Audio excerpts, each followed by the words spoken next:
Bienvenue à tous pour une nouvelle vidéo. On avait vu la GSO 90-90 pour les Belges, chez nous au bureau justement, mais c'était la version, on va dire, la plus connue. Sauf que là, la deuxième génération, là nous avons la GSO 90, première génération, qui est complètement différent, parce qu'on avait vu dans une vidéo par rapport à ça, mais là, celle-là, Pépita. D'avoir une comme ça, en un seul morceau, c'est vraiment, ça tient du miracle, franchement. Elle a été récupérée lors de notre petit barbecue du groupement européen. Donc ça, c'est magnifique. Dès que je l'ai vu, j'ai dit, il me la faut. Celle-là, il me la faut. Ouais, c'est quand même quelque chose. Et en fait, c'est drôle parce qu'on dirait que les réflecteurs, ils sont peints en noir. Ils sont peints en noir ou je ne sais pas quoi. C'est une énorme merde. On va vous montrer de toute façon dans tous les angles, etc. On va l'ouvrir qu'à moitié, celle-ci. Pourquoi? C'est les versions roulettes. Le gros problème des versions roulettes, c'est que les roulettes sont tellement écartées qu'à partir d'ici, eh ben c'est tellement gros qu'il faut obligé de squill, tu vois, le luminaire dans tous les sens pour pouvoir les sortir et la remettre. La remettre, c'est l'hécatombe. Il y a des roulettes partout, il y a des roulettes là, il y en a ouais, là. Je vois, ouais. C'est vrai, je me pose la question. Je me pose la question, comment tu fais, on va dire, pour la... Mais vraiment, c'est vrai, je me pose la question, comment tu fais pour la sortir, la machine? C'est une épreuve, mais c'est Koh-Lanta le truc, je te jure. C'est vrai qu'en fait, tu as la triangulation des trois roulettes, mais comment tu fais? Ah, si, je pense. C'est comme un avis, quand tu la mets, tu dois la mettre comme ça. Oui, tu la replanches comme ça pour essayer de faire sauter les deux roulettes. Et pour la remettre, c'est un travail d'horloger, le truc. Ah, ouais. Surtout que malheureusement, ça, on n'y peut rien. C'est la maladie de beaucoup de luminaires chez Schrader qui ont des petites roulettes. Bon, vous le voyez pas parce que vous avez le bon côté, c'est l'avantage, on a le mauvais. Il y a une légère, enfin non, c'est pas une légère, c'est une grande fissure qui traverse tout le long du god. Ouais. Et malheureusement, ce qui fait, c'est que ça fragilise. Heureusement, l'ancien propriétaire du luminaire avait mis une genre de pâte, une genre de colle. Ouais. Ce qui permet justement de solidifier tout le bazar. Mais ce luminaire-là, dans cet état, est tellement rare que même pour ça, on s'en fout. On l'ouvre juste. Là, c'est vraiment l'ouvrir. Déjà, on va... Ouais. On va attendre que Dorian vienne avec la caméra et puis on va vraiment faire un système de regarder tout ça un petit peu. Et c'est vrai que c'est impressionnant, on dirait que c'est pas en noir ou c'est... Mais c'est pas en noir, c'est pas, on dirait que c'est pas en noir, c'est pas en noir. Mais c'est quand même... toute cette partie-là, tu vois, c'est...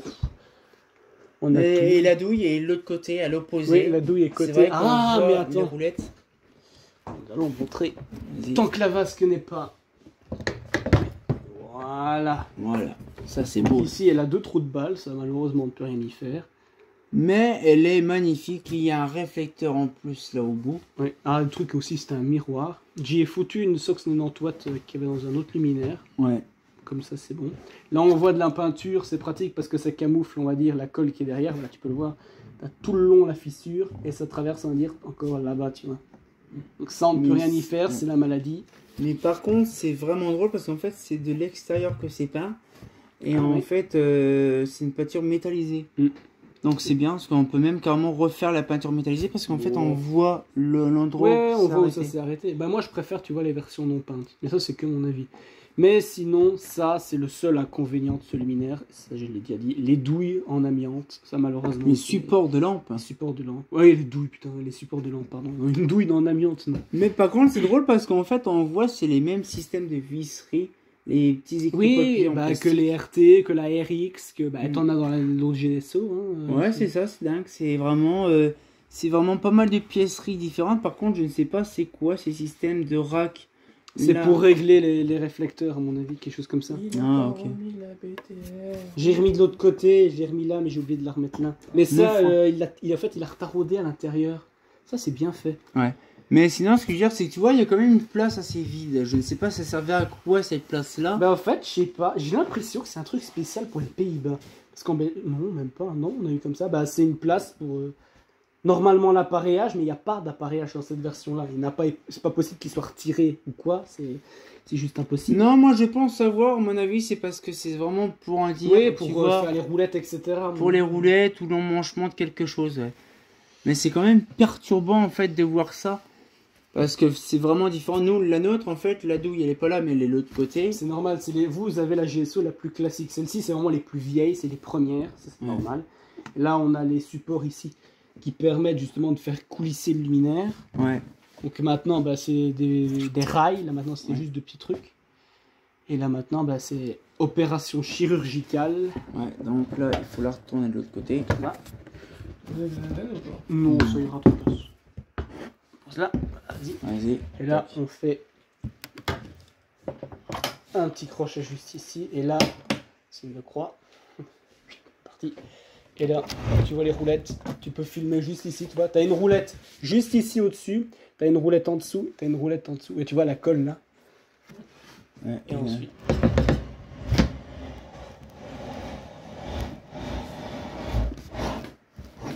Voilà. Jusqu'à la fin du truc. Là, c'est chiant, il faudra un tournevis. Mais sinon, voilà, ça s'ouvre comme ça, une GSO. En maintenance, t'as pas besoin de faire plus. C'est comme ça. T'enlèves la lampe qui est juste derrière. Et c'est bon. Mais c'est quand même quelque chose de se dire quand même que ce modèle-là, il a duré des années 60 jusqu'en 1980. La GSO s'est terminée en 1980. Pourquoi? Parce qu'en 81, la GZM était née. Ouais. Mais donc de 63 jusqu'en 81, donc la GSO a duré 18 ans. 18 ans, et t'as vu la quantité de lumière qui s'est vendue. Ah ouais, mais c'était vraiment... Et t'as vu, t'as remarqué, et on dirait vraiment un espèce de support comme de les GN et compagnie. Oui, bah c'est... Là, là, malheureusement, bah, il est bien piqué, mais ça c'est l'âge, hein, on peut pas faire du neuf avec du vieux. Là, on a une grosse plaque fixée par 4 vis justement pour maintenir le rail. Et sinon, ouais, la GSO, c'est tout un affaire. Mais à mon avis, on va plus parler de la GSO en général avec... la grosse taille. La grosse taille. Ouais, ça, on fera vraiment un truc bien propre dessus. Une demi-heure. D'un coup. Mais franchement, ouais. C'est la plus rare. Franchement, c'est les plus rares, c'est celle-ci. Les plus communes, je dirais que c'est les versions 135 appareillées ou les 90 appareillées. Les petites comme ça, c'est extrêmement rare. Et je suis très très fier d'avoir ça dans ma collection. Il a fallu attendre au moins 2 ans avant d'avoir une autre GSO. Et franchement, elle a été chouchoutée, proprement nettoyée. Là, elle va être stockée, mais elle va passer une bonne retraite. Et du coup, bah, on va être bien. Hein. Les petites roulettes, etc. C'est typique années 60, mais qui coûtait plus cher que celle qu'on va voir. Ouais, c'est sûr, ouais. Mais franchement, c'est quand même impressionnant. On va refermer ça. Alors, attention. On referme la boutique. Alors, il faut lever ici en dessous. Voilà. Hop là, donc là, il y a le système. Voilà la petite roulette qui est en dessous. Voilà. Ça, c'est chiant, tu vois. Du coup, ça creuse là-bas. Et ça va vraiment droit dedans. Ouais. C'est vraiment... droit dedans. Eh ouais, ça ne fait pas d'hésitation. Hein. Comme ça. Et voilà. C'est quand même impressionnant. Et c'est vrai que sur le coup, quand même, de se dire quand même, c'est un luminaire qui s'est bien vendu. Mais on en parlera un peu plus, comme tu m'as dit, dans l'autre vidéo. L'autre vidéo, c'est la classique, c'est la plus répandue, la plus célèbre, la plus demandée aussi. Ah ouais. Quand t'as des emmerdeurs qui disent « Oh, je veux bien une GSO 180 comme ça !» Et oh, c'est pas qu'on veut pas, c'est qu'il n'y en a plus. Mais là, le truc, c'est que je viens de remarquer aussi, c'est qu'en fait, il n'y avait pas trop en protubérance sur les trucs. Regarde. Ouais, c'est là, plus... Et ils ont... Tu vois, il y a quand même un truc en plus. Parce que petit décalage. Tu vois, normalement, tu as les gros trucs bien séparés comme là. Après, tu as là. Et après, tu as vu, tu as la partition qui est différente. Mais tu as vu, ça, c'est vraiment un truc bien spécifique. Donc, cette fois-ci, on sortit encore pour une nouvelle vidéo. Donc, la petite 90 des familles. Et on sortit encore pour une nouvelle vidéo. Et comme tu as bien entendu, bah... J'ai rien à dire. Simplement, ouais, peut-être les roulettes. Peut-être un poil trop fragile. Après... ça a souvent l'âge de nos parents, donc c'est normal. Ah, plus c'est vieux, mieux c'est qu'on sent meilleure conservation. C'est dans les plus vieilles marmites qu'on fait les meilleures soupes, qu'on dit. Ah, c'est pas faux.